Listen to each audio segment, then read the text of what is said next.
So you went away, you got vision from the Lord, you heard a direction for your family. Now what? See, as a father and as a husband, God has given you a responsibility and He's given you a vision for a reason. But a vision is only as good as you taking the action and steps of obedience in the direction that God is calling you and your family. I really do think that that's an important key to all of this, is that you have to be the one to step out in faith and lead from the front. Your family, your wife, your kids, they're going to follow you. You can't be passive and sit back and just wait for life to happen, or maybe your wife's going to lead or your children are going to take steps of faith. No, you are the one as the spiritual head of your family to take the first step, and your family is going to follow. So let's just talk about this for a second.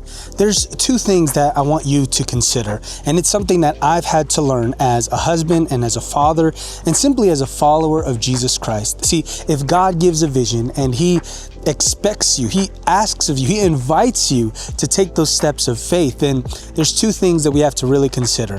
One is that delayed obedience is still disobedience. Meaning if God gives you a vision, He's giving you a direction, then it isn't time to wait.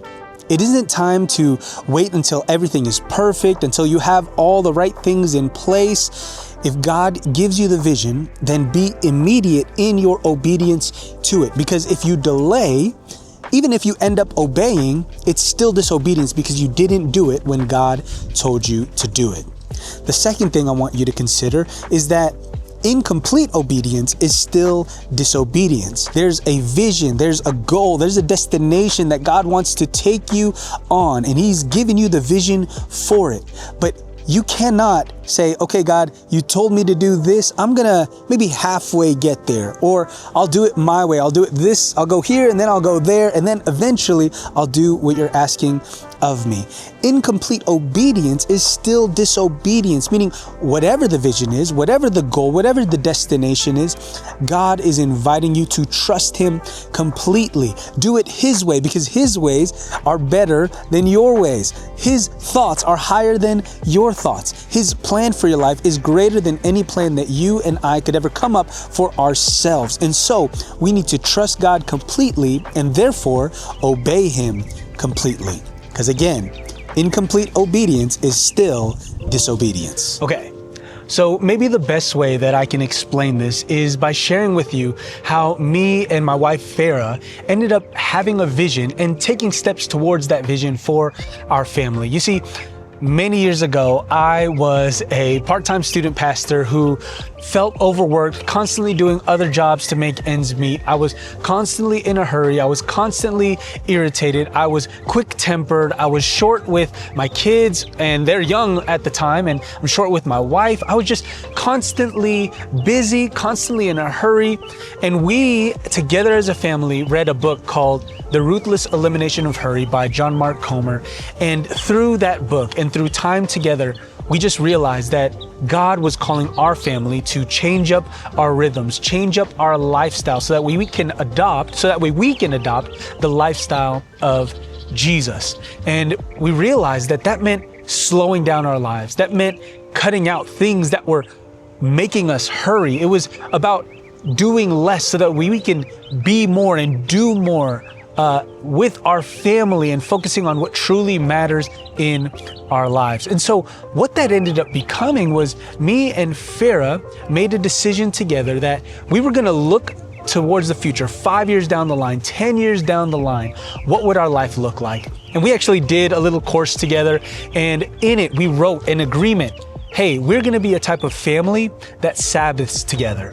From Friday evening to Saturday evening, that is holy time where we get to rest. We teach our kids. We stop our work and celebrate God. That's what it means to Sabbath.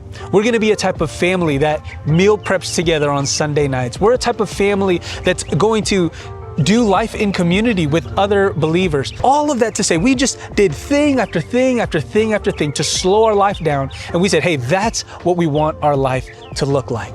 Now, here's the thing. And actually, let me change the angle for you just so it doesn't get boring. So we decided that that's the kind of family that we wanted to be. But it didn't just happen overnight. Like, we knew the vision, we knew what God was calling us to in order to look more like Jesus as a family. But it took days and weeks and months and years, literally 5 years. We did that exercise about 5 years ago.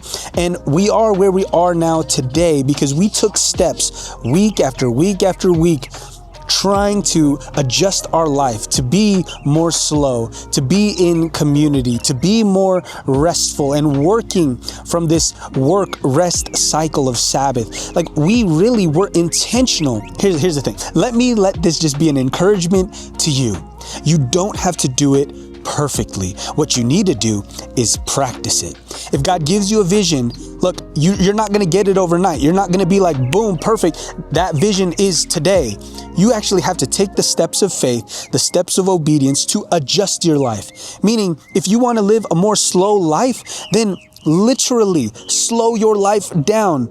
Consider practices that make you slow down. When you're at the grocery store, instead of going to the line that is the shortest or going to the quick, 10 items or less line, go to the one with the longest. Slow your life down. It could be, instead of choosing to go on the fast lane all the way to work when you can go 80 miles an hour, 85 miles an hour, go to the slowest lane and drive the speed limit. You know what I'm saying? Whatever God is calling you towards, take the steps of faith, and in obedience, do the things that are going to get you there. Now, you're not going to get it perfect all the time. I don't get it perfect all the time. Me and my wife didn't get it perfect all the time, but we showed up every single day, every single week, recognizing that God was calling us towards a vision, and now we're reaping the fruit and benefit of it. So again, don't try to do it perfectly. Just show up, practice the discipline of what God is asking of you. So that way, one day you're going to get to achieve the vision that God is calling you and your family towards. But here's the thing. Maybe you're in a place in life right now where you don't even have the vision. You don't even have the direction that God is wanting to take you and your family on. Well, I've created a video just for you. Check it out right here. I'll see you there. Peace.